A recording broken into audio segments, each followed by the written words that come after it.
Alors, toujours dans la série des exercices ETP sur Python, là on nous propose l'exercice suivant. Le programme, on doit lui fournir un nombre de secondes. Et ce qu'il nous demande ici, c'est qu'à partir de ce nombre de secondes saisi au clavier, il faudrait le subdiviser en nombre d'heures, en nombre de minutes et en nombre de secondes. Et s'il le faut, en nombre de millisecondes. Voilà, écrire un programme qui permet de lire un nombre entier de secondes au clavier et exprimer sous forme d'heures, de minutes, de secondes en utilisant trois variables S, M et H et ainsi de suite. Nous, on va aller jusqu'au millième de seconde. Alors, regardons notre programme qu'on avait fait tout à l'heure. Dans un premier temps, j'ai déclaré une variable, ici,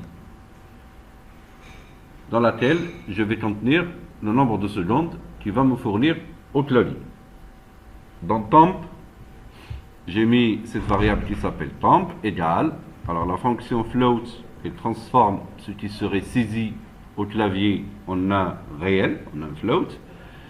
De input, le input c'est la fonction qui nous permet de recevoir de la donnée et qui affiche au clavier un message, par exemple, input, donner le nombre de secondes, et ce input là, il est capable de lire ce qui est saisi au clavier et de le transformer en un float et de le mettre dans une variable qui s'appellera temp. Alors dans temp, j'ai récupéré les données, le nombre de secondes fournis au clavier.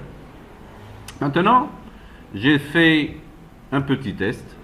Je lui ai dit si la valeur qui est saisie ici, si if temp, il faut savoir que la fonction, la conditionnelle if ici, j'écris if et la condition, je la mets entre deux parenthèses et je mets deux points. Et ce qui est à l'intérieur de if, je le décale avec tabulation, ce qui veut dire que cette instruction, elle concerne tout ce qui est dans le if. Je lui ai dit si temp est inférieur à 0, alors, ici, je vais lui afficher erreur, donner un nombre positif. Ben sinon, dans le else ici, qu'est-ce que je vais récupérer?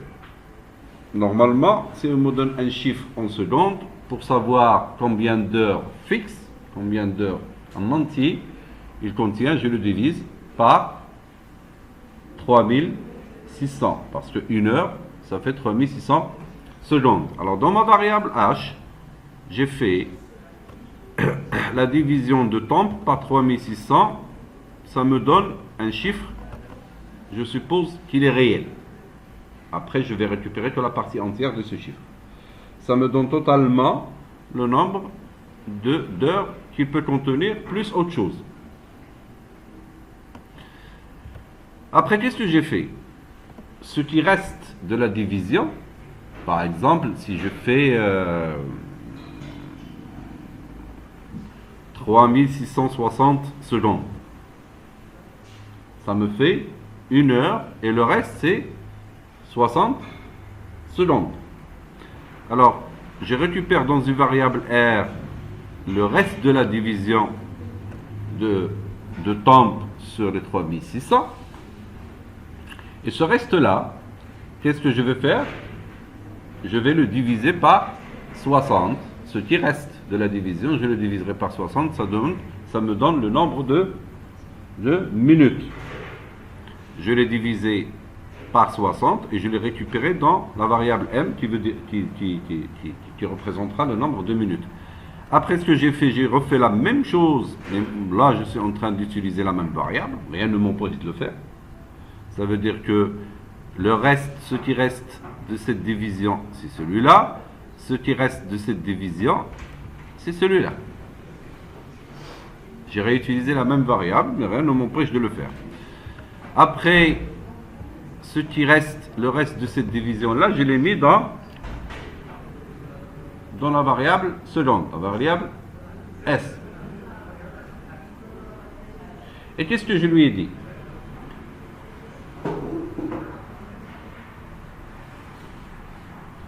Dans cette partie ici, là, qu'est-ce que j'ai testé? J'ai testé est-ce que après la division par 3600 et la division par 60 de ce qui reste et la division de 60 par 60 de ce qui reste, est-ce qu'il m'a donné un nombre réel depuis le début? Ça veut dire, est-ce qu'il m'a fait, je ne sais pas, 3800,5? Dans ce cas, si c'est le cas, je devrais afficher avec le milliseconde. Sinon, je n'affiche qu'avec les secondes. C'est mon choix pour améliorer mon exercice. Qu'est-ce que je lui ai dit?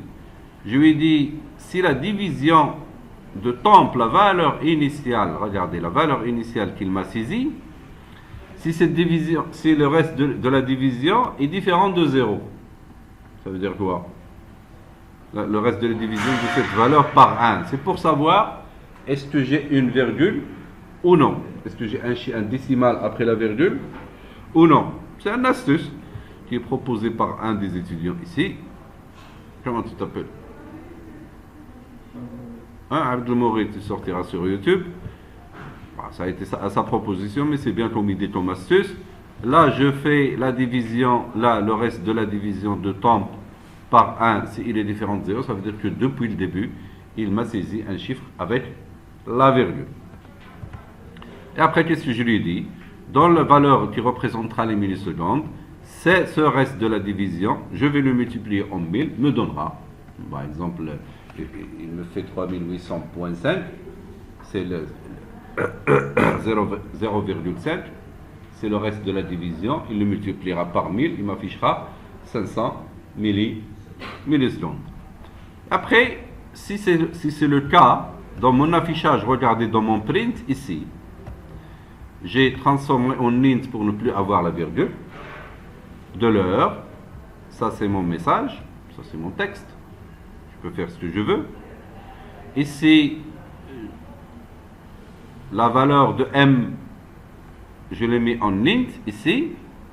La valeur de seconde, je l'ai mis en int seconde. Et j'ai transformé aussi le milliseconde en int et je les ai affichés et concaténés avec le texte h, minute, seconde et milliseconde. Dans le cas contraire, ça veut dire que si la division est égale à 0 ici, si le reste de la division par 1 est égal à 0, ça veut dire qu'il m'a donné un chiffre sans la virgule. Ce n'est pas la peine d'afficher les millisecondes, mais j'affiche plutôt seulement au niveau de seconde.